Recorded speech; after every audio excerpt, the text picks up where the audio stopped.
হোটেলে চেক আউটের টাইম ছিল সকাল 10টা, আর আমাদের গাড়ি 1টার দিকে আসার কথা রয়েছে। রুম থেকে চেক আউট করে আমরা হোটেলের রিসেপশনে বসে আছি গাড়ির অপেক্ষায়। আমাদের আজকের গন্তব্য হলো মানালি থেকে চণ্ডীগড়। তো রাস্তায় যেতে যেতে যে কটি দর্শনীয় স্থান ছিল আমরা দেখে দেখে গেলাম। আপেল গার্ডেন দেখার পরে এইটা ছিল উষ্ণপ্রসবন। তো মানালির বেশ কয়েকটা সাইট সিন আমরা করে নিলাম। একটা রেস্টুরেন্টে দুপুরের খাবার সেরে নিলাম। রাতের খাবারও একটা রেস্টুরেন্টে সেরে নিয়ে বৃষ্টিকে সঙ্গী করে গোটা রাত ধরে আমাদের গাড়ি এসে পৌঁছালো চণ্ডীগড়ে। এখন আমরা স্বর্ণ মন্দির দেখার জন্যে ধর্মশালাতে এসে উঠেছি। ধর্মশালার সিস্টেম খুবই সুন্দর, পরিষ্কার পরিচ্ছন্ন। আমরা সকালবেলায় চান টান সেরে পরিষ্কার জামা কাপড় পরে নিয়ে, আর আমাদের লাগেজ রাখারও জায়গা ছিল, সেখানে লাগেজগুলো রেখে কুপন নিয়ে আমরা চললাম স্বর্ণ মন্দির দর্শনের উদ্দেশ্যে। তো এসে পৌঁছালাম গেটে, তার সাইডে ছিল রন্ধনশালা। তো দেখো স্বর্ণ মন্দির চত্বরটা ভারী সুন্দর লাগলো।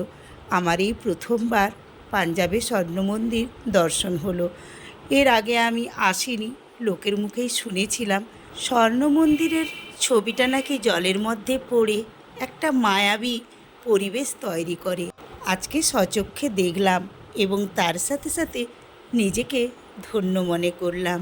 চাইলেও তো আর সব কিছু সবসময় দর্শন হয় না, তাই আজকে এই পাঞ্জাবের স্বর্ণ মন্দির দর্শন করে ভীষণই ভালো লাগছে।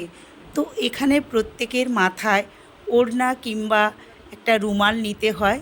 তো ওখানে রুমাল মজুদ রয়েছে, সবাই নিয়ে নিয়েছে, আবার কিনতেও পাওয়া যাচ্ছে পার্সোনাল কেউ যদি নেয়। আর আমরা ওড়নাটাকে মাথায় জড়িয়ে নিয়েছিলাম।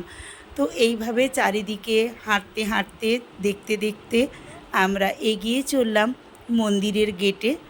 দূর থেকে দেখতে পাচ্ছি বিরাট লম্বা লাইন। তো আমরাও গিয়ে লাইনে দাঁড়িয়ে পড়লাম।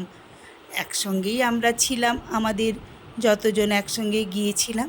তো দেখো লাইনটা তোমাদের সঙ্গে একটু শেয়ার করে নিলাম। প্রচণ্ড লাইন। তো ওখানের ব্যবস্থাপনা খুবই সুন্দর, চারিদিকে ফ্যান চলছে, দাঁড়িয়ে থাকতে কোনো অসুবিধাও হচ্ছে না। আর ছোট্ট জায়গাও নয়, বেশ বড় জায়গা। তো ছড়িয়ে ছিটিয়ে মোটামুটি দাঁড়ানো যাচ্ছে। মেয়েদেরও আলাদা লাইন ছিল, কিন্তু যেহেতু আমরা একসঙ্গে সবাই গিয়েছি ফ্যামিলি, সেই জন্যে আমরা একসঙ্গে যে লাইনটা ছিল সেই লাইনে দাঁড়িয়ে থাকলাম। তো দেখতেই পাচ্ছ আমার সব সঙ্গী সাথীরা একসঙ্গেই রয়েছি। তো দেখো গল্প করতে করতে মেন গেটের সামনে এসে আমরা হাজির হয়ে গেছি। এটাই হচ্ছে প্রথম গেট। চোখ জুড়িয়ে যাওয়ার মতো গেটের কারুকার্য। তো যারা আগে এসেছো এই স্বর্ণ মন্দিরে তারা তো এই সৌন্দর্য দু চোখ ভরে নিয়ে গেছো, আর যারা আসোনি তারা আমার এই ছোট্ট ভিডিওর মাধ্যমে কিছুটা দেখে নাও। আশা করছি ভালো লাগবে। আমার তো ভীষণই ভালো লেগেছিল, তাই ভাবলাম বন্ধুদের জন্যে কিছু ছবি তুলে নিই।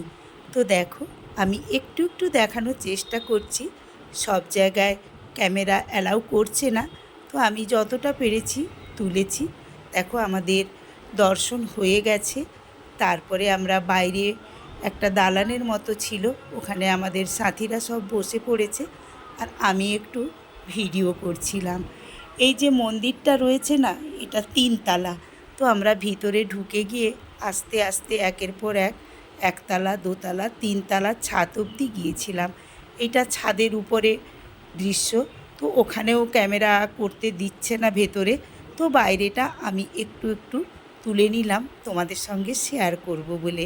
আমি তোমাদের সবার প্রিয় হাসি খুশি মিঠুদি পাঞ্জাবের গুরুদুয়ার থেকে সবাইকে জানালাম শুভ সকাল। তো বন্ধুরা আজকের ভিডিওটা তোমাদের কেমন লাগলো আমাকে কমেন্ট করে জানিও। ভালো লাগলে লাইক করে শেয়ার করে ছোট্ট করে একটু কমেন্ট করে দিও কে কোথা থেকে দেখছো। এই যে দেখো জলাশয়ে কত রঙিন মাছ ঘোরাফেরা করছে। এইটা ছিল রন্ধনশালা, আনাজ কাটার জায়গা। সব কিছু সবজি কাটা চলছে, প্রচুর লোকজন। আর এই যে বিল্ডিংটা, এর ভিতরেই খাওয়া দাওয়া রান্না সবই চলছে। তো ভেতরে আমাদের ক্যামেরা করতে দিল না, তাই তোমাদেরকে ভেতরটা দেখাতে পারলাম না। আমরা প্রত্যেকে থালা বাটি গ্লাস নিয়ে লাইন দিয়ে দাঁড়িয়ে এই বিল্ডিংয়ের ভেতরে খাওয়া দাওয়া সেরে নিলাম।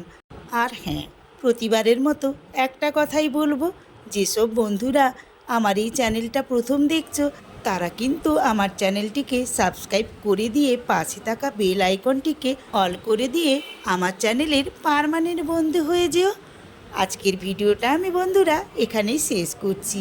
পরের ভিডিওতে আবারও তোমাদের সঙ্গে আমার দেখা হবে, কথা হবে। টাটা।